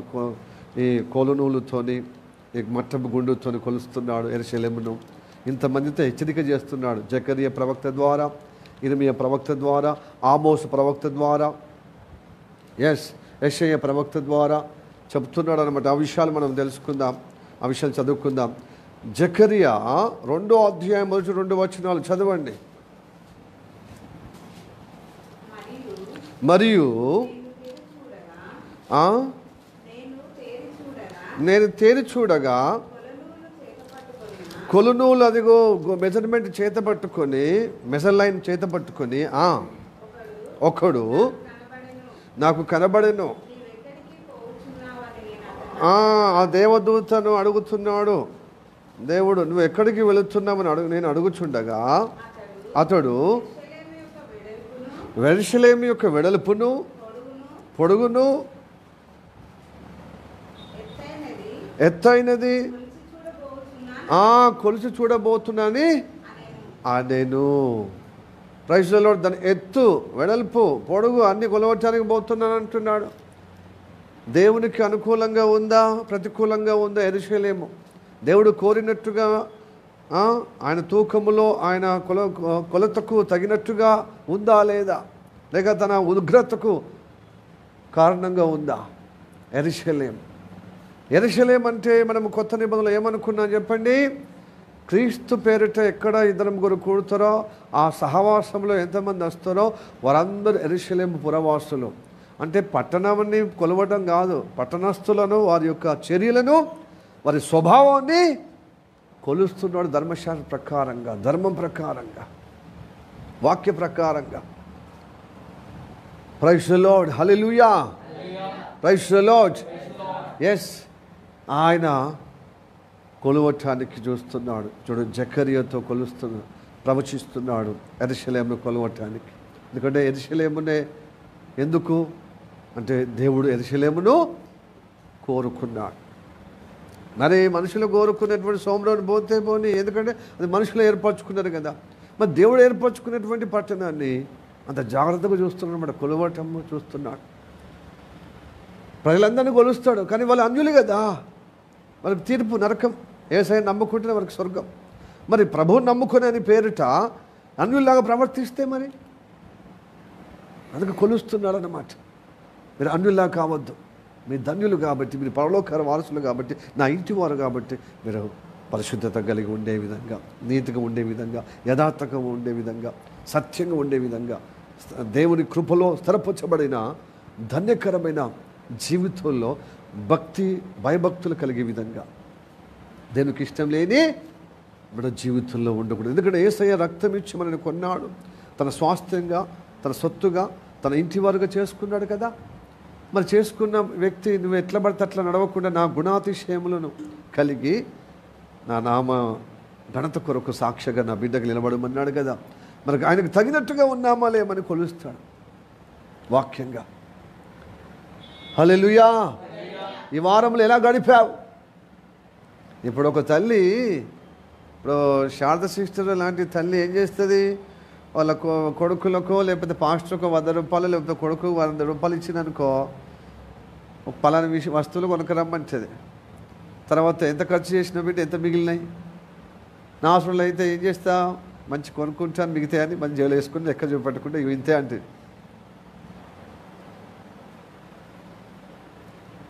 దేవుడు తన పిల్లలకు ప్రేమమయుడు, జాలిమయుడు, మంచిగా గొప్పగా వాత్సల్యం చూపించే వ్యక్తి. కానీ లెక్కే కదా. అక్క సుట్టం మీద లెక్క సుట్టమండి. బిడ్డ ఎంత ఖర్చు అయింది, ఎంత మిగిలినాయి, మిగిలింది ఎక్కడ పెట్టినావు, నాకు ఇచ్చినావా, డాడీకి ఇచ్చినావా, లేకపోతే ఎక్కడ పెట్టావు? నేను చిల్లర పైసలు ఒక దగ్గర పెడతాను కదా, అక్కడ పెట్టావా, ఇయ్యలేదే అడుగుతారు. ఈ లెక్కలేనితనము చేస్తే రేపు 1000 రూపాయలు, 10,000, 1,00,000 ఇక లెక్కలేనితనం మొత్తం విచలవిడిగా అయిపోతుంది. లెక్క చూపిస్తే, లెక్క అడిగితే మా అమ్మ లెక్క అడుగుతాను భయం ఉంటుంది.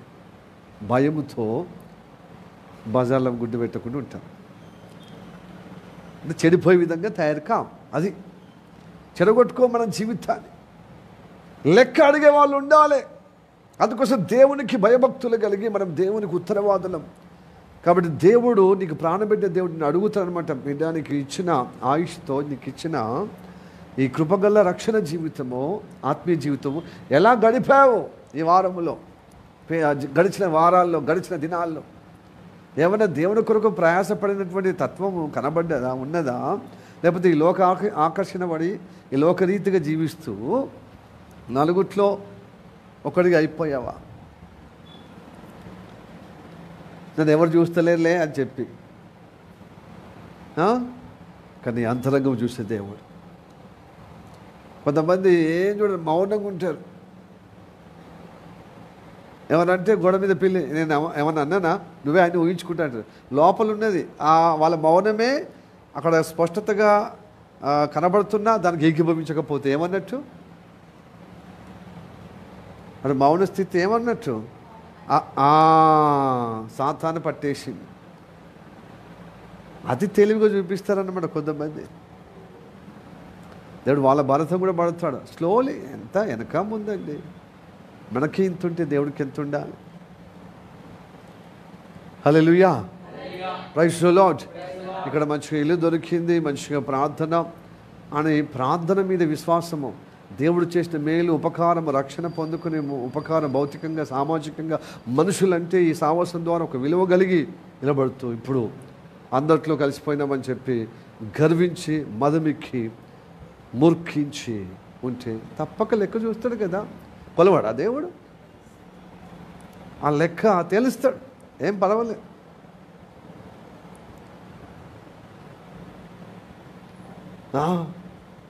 లెక్కలేనితనం ఉంటే తప్పక నువ్వు యెరూషలేములో దేవుడు కోరుకున్న స్థలము వచ్చి కూడా లెక్కలేనితనం ఉంటే ఆ సోమరోనే తీసేస్తాడు కానీ యెరూషలేం తీసేస్తా అంటే యెరూషలేంలో ఉన్న విశ్వాసులను నేను తీసేస్తాను, నాకు అనుకూలం సమకూర్చుకుంటా అంటాడు. హల్లెలూయా, ప్రైజ్ ది లార్డ్. మనుషులు ఎన్నెన్ని బోధలు చేసుకొని ఎన్నెన్నో చేసుకొని అదంతా తేలిపోయి దేవుడు రేపు లెక్క తేలుస్తాడు. మెజర్మెంట్ లైన్తో కొలుస్తాడు అనమాట. ఆయన కోరినట్టుగా జీవించామా, ఆయన చెప్పినట్టుగా. హల్లెలూయా, ప్రైజ్ ది లార్డ్, హల్లెలూయా. ఓకే, ఇర్మియా గ్రంథాల్లో అనగా విలాప వాక్యాలు 2వ అధ్యాయము 8వ వచనం ఇర్మియా ప్రవక్త కూడా చెప్పాడు.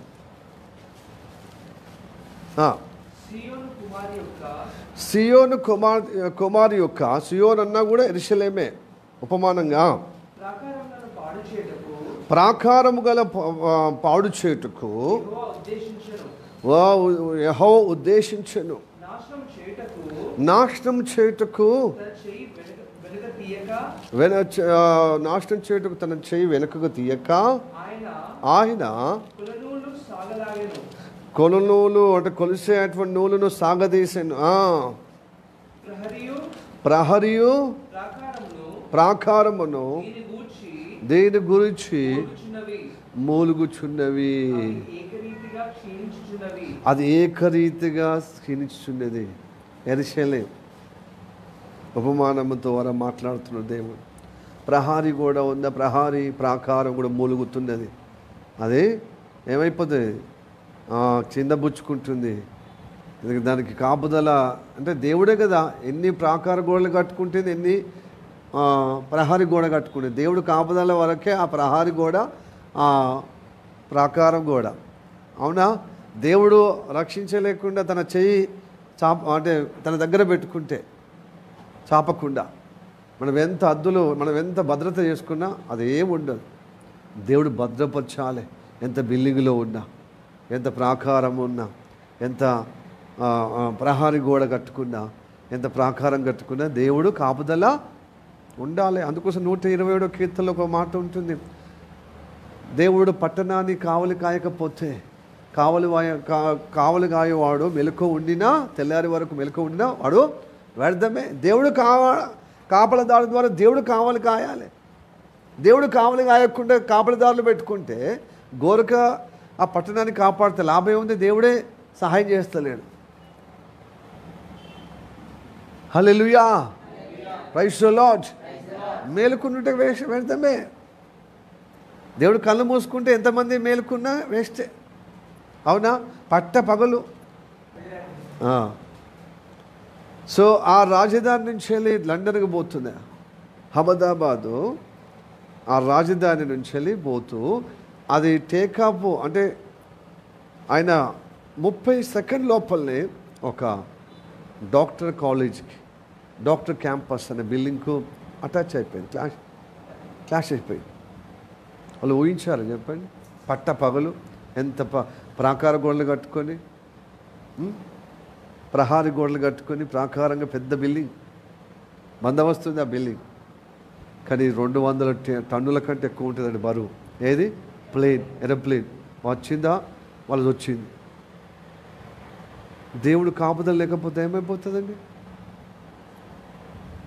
ఇదంతా దుష్ట కార్యాలు అనమాట. దుర్మార్గుడు చేసిన దుష్ట కార్యాలు, దయ్యం కార్యాలు. కానీ తెలియక దేవుడి మీద మొత్తుకుంటారు. దేవానుగా అంటే దేవుడు ఎట్లా? దేవుడితో ఏకీభవిస్తే నీకు సహాయం చేస్తాడు. ఎందుకంటే న్యాయమైన దేవుడు, నీతిగల దేవుడు. తేరగా ఎవరికి సహాయం చేయటకు ఇష్టపడతాడు తనని. కానీ సాతాను ఈ రాజ్యాన్ని వశపరుచుకున్నాడు, ఈ లోకాన్ని వశపరుచుకొని వాడు దొంగ. కాబట్టి నా రాజ్యంలో నువ్వు ఎందుకు వచ్చినావు అంటాడు. నన్ను నమ్ముకున్న ఆ సోదరుని నా అదిలో ఉన్న వారికి నువ్వెందుకు? చేత గీస్తే నేనే చేయాలి. సాయం చేయడం, చంపడం, నాశనం చేయడం అది నా విషయం, అది నీకేంది, అది నా స్వభావం అలాంటిది. కాబట్టి ఘోరంగా అయిపోయింది. దేవుడు చూడలేకపోయాడు. కాబట్టి మనము రోడ్డు మీద మనం ప్రయాణం చేసేటప్పుడు కానీ బండి మీద కానీ అట్లా పోయి ఇట్లా వస్తా అని చెప్పి హెల్మెట్ వేయకుండా ఉన్నది. హెల్మెట్ అది చాలా ప్రొటెక్షన్, అది పోలీసులకే కాదు.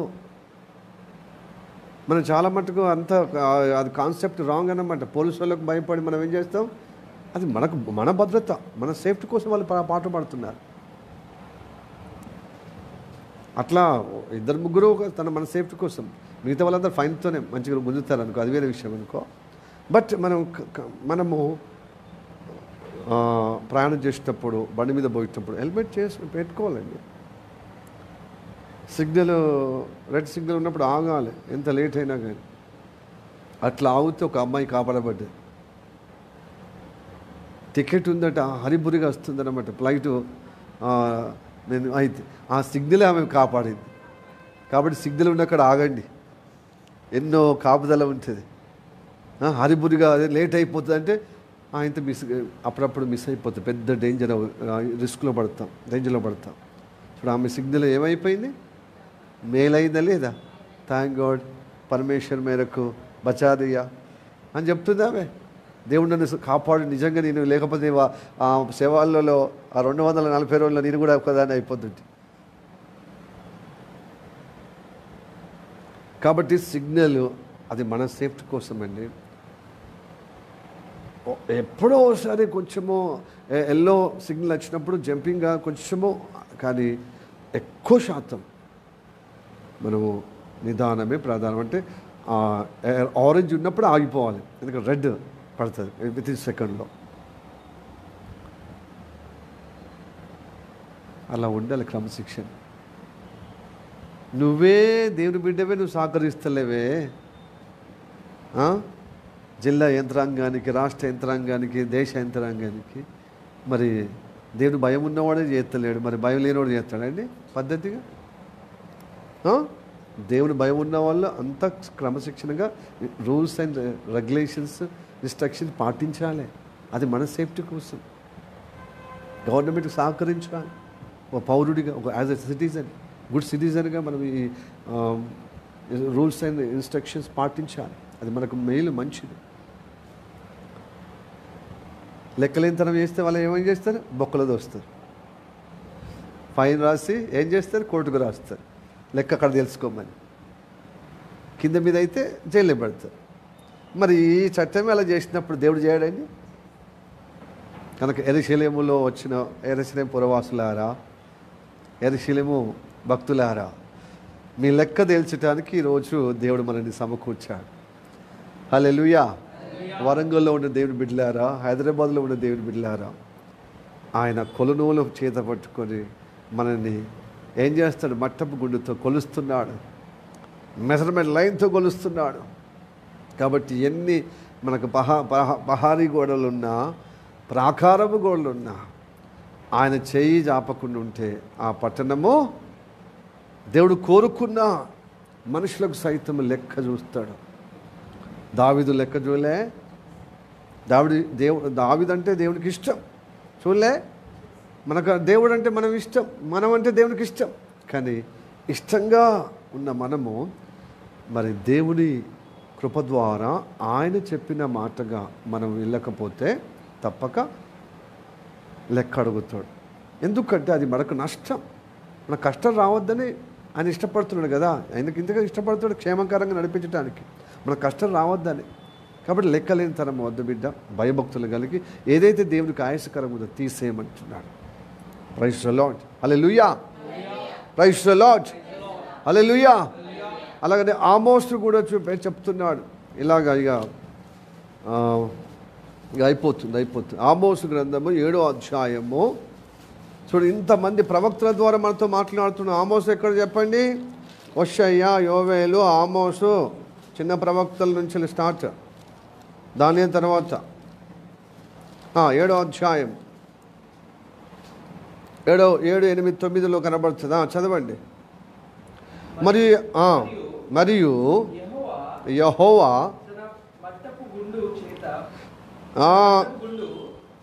మరియు యెహోవా తాను మట్టపు గుండు చేత పట్టుకొని గుండు పెట్టి చక్కగా కట్టబడిన ఒక గోడ మీద నిలవబడి, ఇక్కడ మంచిగా స్పష్టంగా రాయబడి ఉన్నదా, ఇట్లు దర్శన రీతిగా నాకు కనపరచెను. యెహోవా ఆమోస్తో అంటున్నాడు, ఆమోసు నీకు కనబడుచున్నది ఏమని నన్ను అడగగా, నాకు మట్టపు గుండు కనబడుచున్నదని నేనంటిని. అప్పుడు యెహోవా సెలవిచ్చినది ఏమనగా, నా జనులకు ఇశ్రాయేలుల మధ్యను మట్టపు గుండు వేయబోచున్నాను, నేను ఇకను వారిని దాటిపోను. ఇస్సాకు సంతతి వారు ఏర్పరచిన ఉన్నత స్థలములు పాడైపోవును. ఇశ్రాయేలుల ప్రతిష్ఠిత స్థలములు నాశనమగును. నేను ఖడ్గము చేత పట్టుకొని యారోబాము ఇంటి వారి మీద పడును. Praise the Lord. హల్లెలూయా, హల్లెలూయా, ప్రైజ్ ది లార్డ్. ఇజ్రాయేలుకు దేశానికి మొట్టమొదటిగా రాజు ఎవరు? యారోబాం. డివైడ్ అయిన తర్వాత, ఏర్పడిన తర్వాత, రెండు రాజ్యాలుగా చీలిపోయిన తర్వాత మొట్టమొదటిగా ఉత్తర దేశానికి రాజు ఎవరు చెప్పండి? యారోబాము దేవుని దృష్టికి వ్యతిరేకంగా చేశాడు. అంటే ఇస్సాకు సంతతి వారు దేవుని కంటే ఉన్నతమైన స్థలాల్లోనట, దేవుడు కోరుకున్న స్థలాలు కాకుండా వారు కోరుకున్న స్థలాల్లో బలిపీఠాలు కట్టి వేరే నామాన్ని వేరే పద్ధతిగా ప్రవర్తించారు. అన్య రాజ్యాలు అన్య ప్రజలు చేసినట్టుగా చేశారు. కాబట్టి వాళ్ళు ఇప్పుడు నాశనం చేస్తాను, మట్టమ్మ గుండును అందుకోసం పెడుతున్నాను, మెజర్మెంట్ చేస్తున్నాను యెహోవా దేవుడు ఆమోసుతో, ఆ ప్రవక్తతో చెప్పుచున్నాడు. అందుకోసం యారోబాము చేసినది ఎవరైనా తీసేస్తారో ఆ పద్ధతి, అది ఆ ఉన్నత స్థలాలు కానీ అతడు పెట్టినటువంటి ఏర్పాట్లన్నీ ఎవరైనా రద్దు చేస్తారని వేచి చూస్తూ ఉన్నప్పుడు ఒమ్రీ కుమారుడైనటువంటి అహాబు కుటుంబం ఇంకా అధ్వానం చేశారు. కాబట్టి దాని మొత్తానికే లోకలు కలిపేశాను, దుష్టులకు అప్పచెప్పాను, దుష్ట రాజ్యాలకు అప్పచెప్పాను. ఇప్పుడు యెరూషలేము కూడా అట్లనే అంటున్నాడు అన్నమాట. హల్లెలూయా.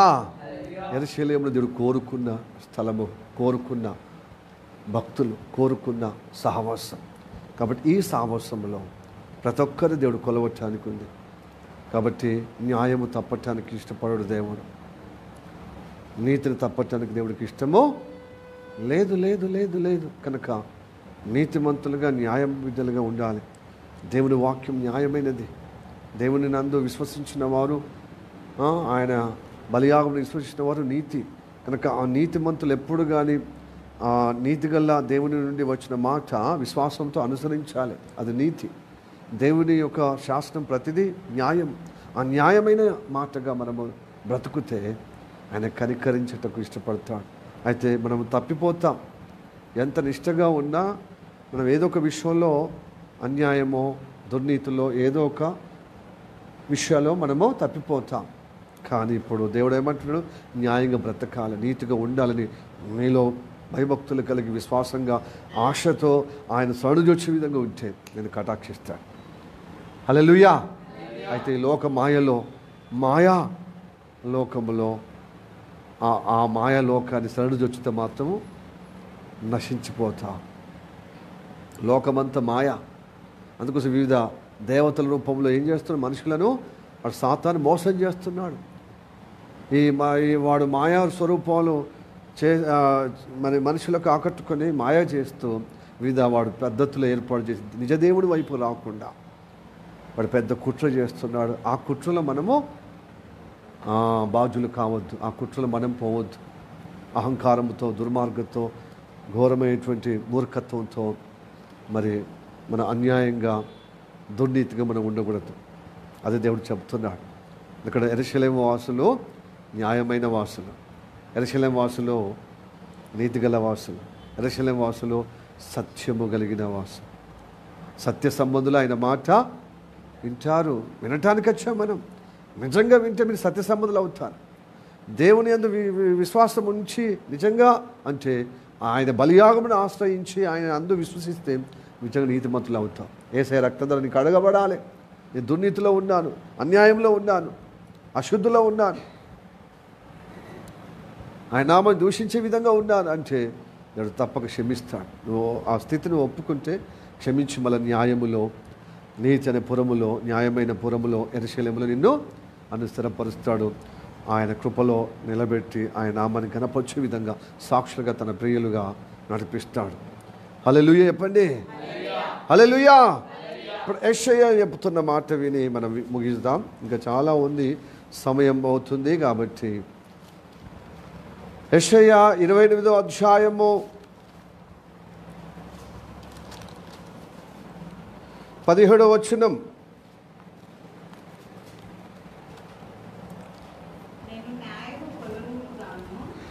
నేను న్యాయమును కొలమానుగాను నీతి మట్టపు గుండుగాను పెట్టెదను. వడగండ్లు మీ మాయా శరణ్యమును కొట్టివేయును. కొట్టివేయును. దాగి ఉన్న చోటు నీళ్ళ చేత కొట్టుకొని పోవును. హల్లెలూయా. నేను కోలమానం పెట్టుకుని ఒక న్యాయం నాకు ఒక న్యాయము నేను మెజర్మెంట్ చేశాను. నా న్యాయం అది నీకు పెట్టినప్పుడు దాన్ని ఒప్పుకోవాలి, నువ్వు అంగీకరించాలి, విశ్వసించాలి, నువ్వు లోబడాలి. ఏంటి తెలుసా? యేసయ్య బలియాగమును ఆశ్రయించి, తండ్రి నేను అన్యాయంగా ఉన్న నిన్ను నువ్వే నీ మాటల్లో, నీ క్రియల్లో, నీ ఆలోచనలో పరిశుద్ధ గ్రంథము ద్వారా అన్యాయస్తుల పరలోక రాజ్యాన్ని చేరరు. కనుక న్యాయంగా ఉండాలి. యేసయ్య నమ్ముకొని మనం వ్యతిరేకంగా దేవుని వాక్యానికి భిన్నంగా ప్రవర్తించే తత్వాన్ని మనము అంగీకరించి లోబడాలి. నీతి, యేసయ్యను నమ్మి యేసయ్య రక్తం ద్వారా కడగబడతాను. ఆయన కృపలో నేను స్థిరపరిచి నీతిగా ఆయన మాటతో అని ఆయన బాటలో నమ్మకంగా విశ్వసనీయతగా నడిపించబడతాను. నేను నడవాలి, నేను నిశ్చయితగా నేను స్థిరపరచబడాలి అని నీకు ఉన్నప్పుడు నేను కాపాడుతాను. లేకపోతే నేను ఇట్లే ఉంటాను, నేను చేసేదే భక్తి అంతే, నాకు ఎవరు చెప్పడం అవసరం లేదు, నాకు అన్నీ తెలుసు అని ఉంగాయించేవాడు. న్యాయమైనటువంటి నూలు దారముతో కొలిచినప్పుడు, మట్టపు దారముతో కొలిచినప్పుడు నువ్వు వీగిపోతే ఏమంటుంది తెలుసా? వడగళ్ళ చేత నువ్వు కొట్టుకొని పోతావు. తుఫాను, భయంకరమైన ఈ శ్రమలు ఉన్నాయి. హలో, ఇప్పుడు ఏదో అడ్జస్ట్ చేసి అటో ఇటో జరిపి జీవించవచ్చు. రేపు నీ న్యాయం నేను నిలబెట్టేది దేవుని కృప ద్వారా. నువ్వు నిజంగా దేవునికి అనుకూలమైన న్యాయంగా నిలబడితే దేవుడు నిలబెడతాడు. ఆయన నువ్వు నీతిగా నిలబడే విధంగా నువ్వు ఉంటే, విశ్వాసం ఉంటే దేవుడు నిలబెడతాడు. నువ్వు సరి అయిన రీతిగా వాక్యానుగుణంగా నా జీవితం కట్టుకోవాలనే భారం కలిగి ఆయన అందు భయభక్తులు కలిగి ఉంటే, తప్పక ఇట్లాగా ఆశ్రయించకపోతే, ఆయన న్యాయం ఆయన నీతి పొందకపోతే తప్పక వడగళ్ళతోని కొట్టుకుపోతాము. నువ్వు ఎంత దాగి ఉన్నా, దాగడు మూతలు దండాకూరు చేసుకున్నా వీళ్ళతో కొట్టుకపోతా. హల్లెలూయా. అదే చెప్తున్నాడు మత్తయి సువార్త 7వ అధ్యాయం 22 నుంచి. ప్రభువా అనేటోడు ఎవడు పరలోక రాజ్యంలో రాడుగన్న తండ్రి చిత్త ప్రకారంగా తన ఇల్లును కట్టుకున్నవాడు బుద్ధివంతుడు పోలి ఉండును. వాడు ఎలా ఉంటాడు? నా తండ్రి చిత్త ప్రకారం చేయవాడే బండ మీద ఇల్లు కట్టుకున్న బుద్ధివంతుడు పోలి ఉండును. మరి నా మాట విని అలా ప్రకారం నడవకపోతే ఇసుక మీద ఇల్లు కట్టుకున్న బుద్ధిహీనుడు ఉండును. అది తుఫాన్ వచ్చినప్పుడు, ప్రవాహం వచ్చినప్పుడు దాని ఇల్లు పాటు గొప్పదంటున్నాడు, బాగా నష్టం అంటున్నాడు. Praise the Lord. Hallelujah. Praise the Lord. హల్లెలూయా. కాబట్టి వడగండ్లు అంటే అలాంటి సమస్యలు, అలాంటి శ్రమలు, అలాంటి పరిస్థితి వచ్చినప్పుడు నిజంగా దేవుడు కోరిన న్యాయములు ఉంటే నిలబడతాం. హల్లెలూయా, ప్రైజ్ ది లార్డ్. దేవుని సన్నిధికి రావడం న్యాయమైనదండి. దేవుడు నేను రక్షించుకునే ఆయన రక్తం ఇచ్చినప్పుడు న్యాయంగా ఆయన సన్నిధికి రావాలి. నీతిగా ఆయన బలియాగమును ఆశ్రయించాలి. ఆయన బలియాగం ద్వారా నేను బ్రతుకుతున్నానని విశ్వసించాలి. అది నీతి, అంతే కదా. ఎవడైతే నోటితో ఒప్పుకుంటాడో, హృదయంతో విశ్వసిస్తున్నాడో, నోటితో ఒప్పుకున్నవాడు నీతి కలుగున్నట్లుగా రక్షణ కలుగుతుంది మనిషికి. అవునా? ఎస్. ఎక్కడుంది వాక్యము? రోమిలో రాసిన పత్రిక 10వ అధ్యాయము 10వ అధ్యాయము 10వ వచనం.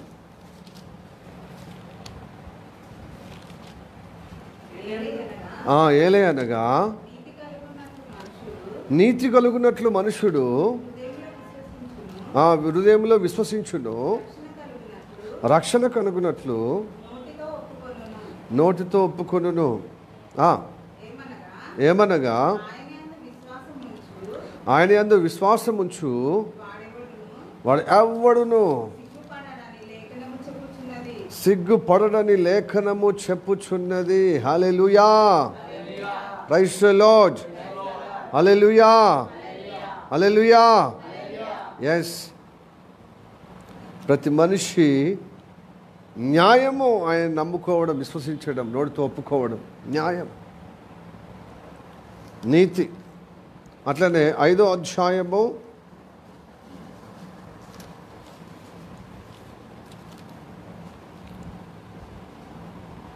'ప్రైజ్ ది లార్డ్, హల్లెలూయా.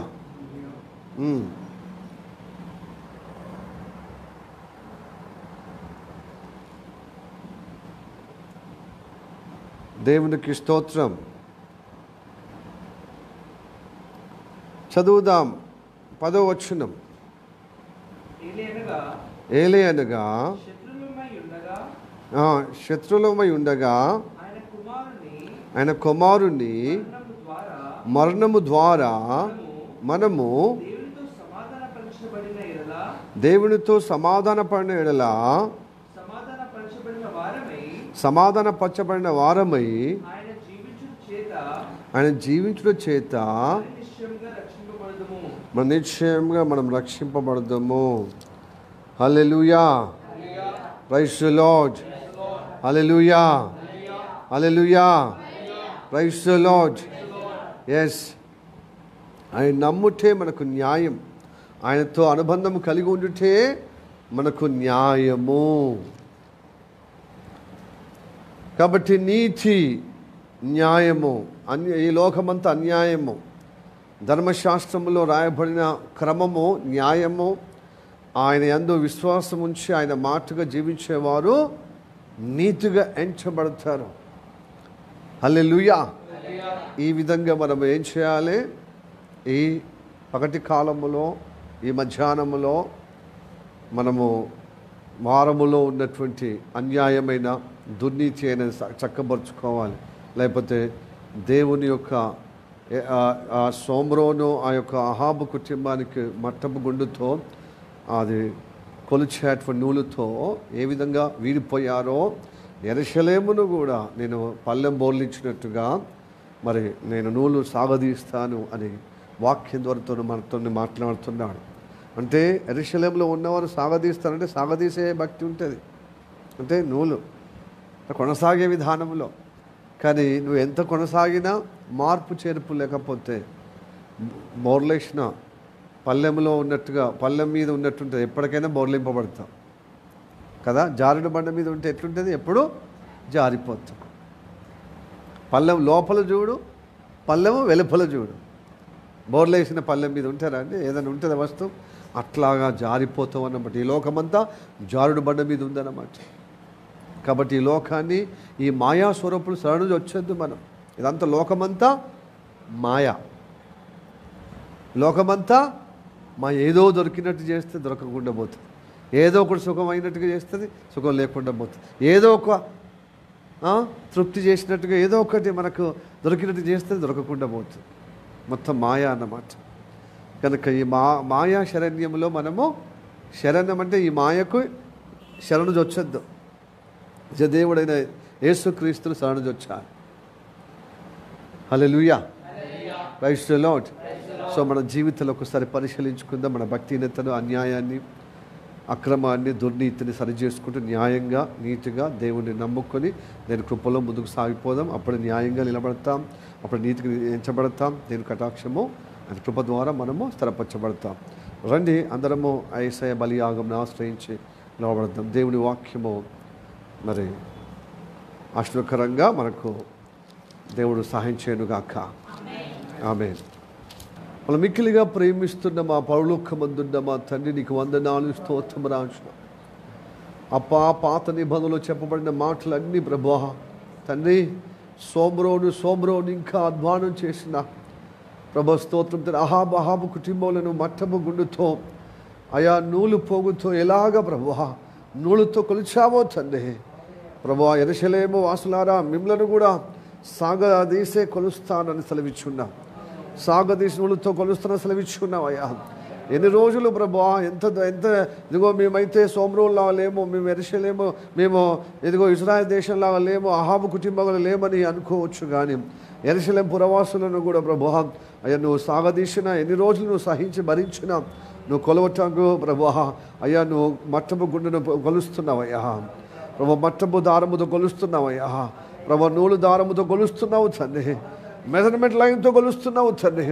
ఆ లెక్కకు ప్రభు ఇదిగో ప్రభు ఆ కోలమానానికి ప్రభు తగినట్టుగా లేకపోతే ప్రభు మేము శిక్షకు కారకులు అవుతాము తండ్రి. ప్రభు స్తోత్రం తండ్రి. అందుకో నా కొలతకు తగినటువంటి న్యాయంగా ఉండాలి, నా కొలతకు తగినటువంటి నీతిలో నిలబడాలని సెలవిచ్చి ఉన్నాం. ఇదిగో ఈ లోకం అనే మాయా శరణ్యములో అనగా లోక పద్ధతి వైపున వాటినే ఆశ్రయించే విధంగా ఈ లోక వైపును ఈ సుఖభోవన వైపును ప్రభు అయ్యా శరీరం వైపున అయ్యా ప్రభు మేము ఆకర్షింపడే విధంగా ఉంటే తప్పక డేంజర్లో ఉంటాను. ఈ ఉగ్రతకు ప్రభు ఇదిగో బోర్లేసిన పల్లెం మీద ఉన్నట్టుగా యెరూషలేము వాసులను ఆ విధంగా బోర్లేస్తాను సెలవిచ్చిన మాట మా జీవితంలో కూడా ప్రభు జరుగుతుందని నువ్వు హెచ్చరికగా చేస్తున్నావయ్యా. ప్రభు అందుకోసం ప్రభు మా జీవితంలో అలాంటి విపత్తు జరగకుండా ఎప్పటికప్పుడు తండ్రి వారం మా జీవితంలో బోర్లించే పల్లెం మీద ఉన్నట్టుగా జారుడు బండగా ప్రభు మా జీవితాలను జారే విధంగా అన్యాయమైన వైపున, దుర్నీతి వైపున ప్రభు జారిపోయేటువంటి ఆ యొక్క దుస్థితిలో ఉన్న గొప్ప ఈ హీన స్థితిలో ప్రభు మా జీవితంలో సవరించుటకు ప్రభు మరలా నీ సన్నిధికి ప్రభు నడిపించి మనం చక్కబరిచి నీ కృపలో ప్రభు, నీ పాత్రలో ప్రభు, నీ మందిరంలో మేము స్థిరపరచబడే విధంగా న్యాయములో నీతిలో నీ రక్తాన్ని ఆశ్రయించి నీ బలియాగం ద్వారా మళ్ళా ప్రభు పరిశుద్ధపరచబడి ప్రభు ఈ పరిశుద్ధ పట్టణమైనటువంటి యెరూషలేము పరిశుద్ధంగా, నీతిగా, న్యాయంగా, సత్యపూర్ణంగా నిలబడితేనే నువ్వు కోరుకుంటావు. నువ్వు వారి మధ్యలో నివాసం అండి చక్కగా నడిపిస్తావయ్యా, నువ్వు పరిపాలిస్తావయ్యా. ప్రభు ప్రతి దుస్థితిని, ప్రతి ఒక్క అపాయమును నువ్వు దిగు ప్రభు జయింపజేస్తావయ్యా. ఎలాంటి హాని కలగకుండా కాపాడబడతాం తండ్రి. ప్రభు స్తోత్రం తండ్రి. అలాగని ప్రభు నీ కృప ద్వారా నీ రక్తాన్ని ఆశ్రయించి, నీ బలియాన్ని ఆశ్రయించి ఈ వారములో ప్రభు అలాంటి ప్రభు స్తోత్ర దుస్థితిలో ఉన్న వారందరూ సవరించబడకు సహాయం చేయం. ప్రభు న్యాయంగా ఉన్నా అదిగో ప్రభు స్తోత్రం కోరుకున్నది, నీ న్యాయమైన కోరుకున్నది, నీ నీతిని కోరుకునేది ప్రభు, నీ పరిశుద్ధత, నువ్వు కోరిన పరిశుద్ధత, నువ్వు కోరినటువంటి ప్రభు స్తోత్రము తన సత్యంలో మేము నిలబడటానికి కృప చూపెట్టమని ప్రార్థన చేస్తున్నాం. ప్రార్థన ఎందుకంటున్నా ఈ సమయంలో అందరిలో అలాంటి కార్యం జరిగిస్తామని నమ్ముచున్నాం తండ్రి. ఏ ఒక్కరు కూడా అశ్రద్ధగా ఉండకుండా కాపాడము తండ్రి. ప్లీజ్ గాడ్, లెక్కలేని తనముగా, భయం లేని తనముగా ప్రభు వారి జీవితాలను సరైన రీతిగా సవరించుకొని చక్కబరుచుకొని నీ బలియాగం అప్పచెప్పుకొని నీ బలియాగం ద్వారానే నేను స్థిరపరచబడతాను, ఆయనకు గణపొచ్చే విధంగా నిలబెడతానని వారితో మాట్లాడి చక్కబరచమని యేసయ్య నామములో ప్రార్థించి అడిగి వేడుకుంటున్నాము పరమ తండ్రి. ఆమేన్, ఆమేన్, ఆమేన్. May the God bless you. Praise the lord.